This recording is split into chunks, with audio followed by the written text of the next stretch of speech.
Selamat pagi, perkenalkan kami dari Kebidanan Purwokerto program Diploma 3. Di sini kami akan mendemonstrasikan tentang pendidikan kesehatan tanda bahaya pada bayi baru lahir. Yang tujuannya itu untuk supaya ibu mengetahui apa saja sih tanda bahaya pada bayi baru lahir. Nah, untuk alat-alatnya di sini ada lembar balik, kemudian ada leaflet, dan terakhir ada buku KIA.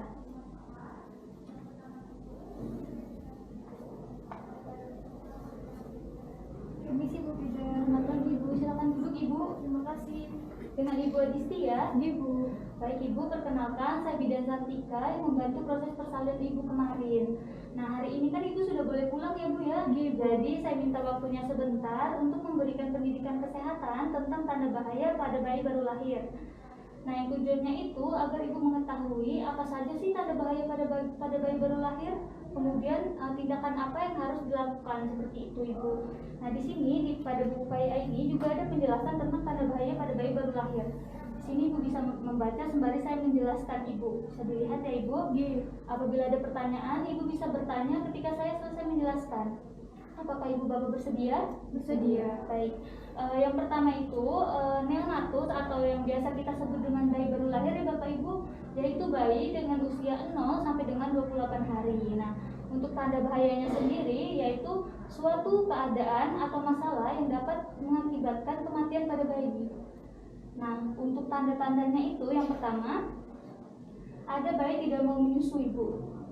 Nah, Ibu dan Bapak wajib waspada ya apabila bayi ini tidak mau menyusu, karena seperti yang kita ketahui ya, ASI ini kan makanan pokok ya pada bayi. Jadi apabila bayi tidak mau menyusu, maka asupan nutrisi pada bayi akan berkurang Ibu, sehingga akan berefek pada kondisi tubuhnya.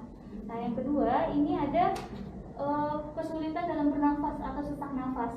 Frekuensi nafas bayi ini biasanya lebih cepat dari orang dewasa Ibu, yaitu berkisar 40 sampai dengan 60 kali per menit. Apabila pernafasan pada bayi ini kurang dari 40 atau lebih dari 60 kali per menit, maka Ibu dan Bapak wajib waspada. Lihat apakah ada tarikan dinding dada atau tidak. Yang selanjutnya itu ada letargi, yaitu penurunan kesadaran atau bayi lemah ya Ibu. Jadi apabila bayi Ibu ini dirasa tidak bergerak aktif seperti biasanya, maka Bapak Ibu wajib waspada. Jangan biarkan kondisi ini berlarut. Biasanya lemah ini dipicu oleh diare, muntah terus-menerus, atau dehidrasi berat. Selanjutnya itu ada warna pada bayi yang abnormal. Yang pertama itu ada warna biru atau cyanosis, biasanya disebabkan karena bayi kekurangan oksigen sehingga kesulitan dalam bernafas. Yang kedua itu ada warna kulit kuning pada bayi. Nah, kuning pada bayi ini biasa terjadi karena bayi kekurangan ASI Ibu. Namun apabila terjadi kurang dari atau sama dengan 24 jam setelah lahir, atau lebih dari atau sama dengan 14 hari setelah lahir, bahkan kuningnya ini sampai dengan telapak tangan, kaki, bahkan tinjaunya juga berwarna kuning, Ibu dan Bapak harus mengkonsultasikan bayinya kepada dokter seperti itu. Selanjutnya ada Ibu harus menghindari suhu yang terlalu panas atau suhu yang terlalu dingin pada bayi. Nah, suhu yang normal pada bayi itu berkisar 36,5 sampai dengan 37,5 derajat Ibu.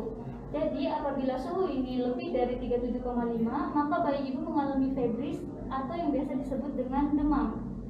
Apabila kurang dari 36,5 derajat, maka bayi dikatakan kehilangan panas atau dingin Ibu. Jadi perhatikan kondisi sekitar, apa sih yang buat bayi ini kehilangan panas. Biasanya disebabkan karena ruang yang ber-AC atau yang terlalu dingin. Kemudian baju bayi yang basah, jadi segera ganti baju bayi yang basah tersebut. Selanjutnya ada perilaku yang abnormal atau yang tidak biasa bayi lakukan, seperti menangis terus-menerus.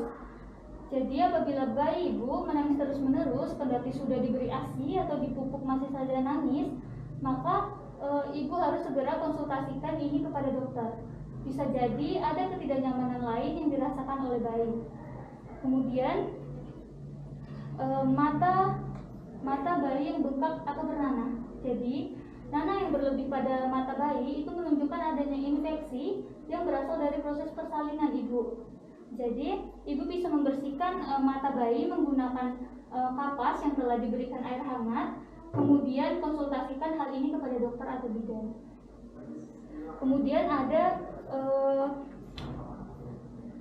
gangguan pencernaan ibu. Yang pertama itu bisa bayi tidak BAB selama 3 hari, kemudian muntah terus-menerus, kemudian muntah tapi disertai dengan pembesaran perut. Yang terakhir itu feses berwarna hijau tua atau berdarah, bahkan berlendir. Yang terakhir ada tanda-tanda apabila bayi mengalami infeksi. Nah, jadi biasanya terjadi di tali pusat ya ibu, yaitu ditandai dengan tali pusat kemerahan, bengkak, dan berbau busuk. Kemudian disertai dengan panas tadi bu, yaitu suhunya lebih dari 37,5 derajat.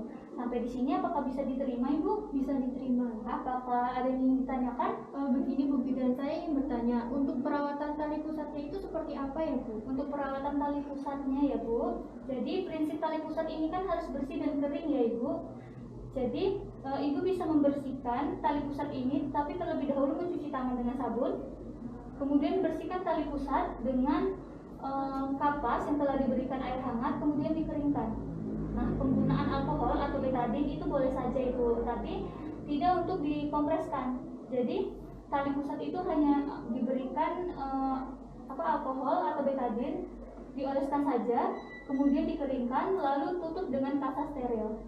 Jadi tidak untuk dikompreskan ya ibu. Lanjut, apakah sampai di sini paham? Paham. Ada yang ditanyakan lagi bu? Untuk ganti kasanya itu berapa kali sehari ya Bu? Untuk ganti kasanya bisa diganti setiap kasa basah ibu. Biasanya kan bayi pipis atau BAB seperti itu, siapa tahu terkena kasa tali pusat tadi, jadi harus diganti karena kan balik lagi prinsipnya harus bersih dan kering seperti itu ibu. Sampai sini jelas? Jelas. Tidak ada yang ingin ditanyakan lagi? Tidak ada. Jika sudah, kita cukupkan. Terima kasih. Di sini kan ada buku kaya ya ibu. Di sini bisa ibu baca-baca nih. Di sini ada penjelasan tentang perawatan bayi baru lahir, kemudian pemantauan kesehatan bayi baru lahir, ibu nifas, segala macam bisa. Jadi setiap ibu melakukan kunjungan selalu bawa buku KIA ya ibu. Di sini juga ada leaflet untuk ibu baca-baca di rumah. Di sini ada penjelasan tentang tanda bahaya neonatus.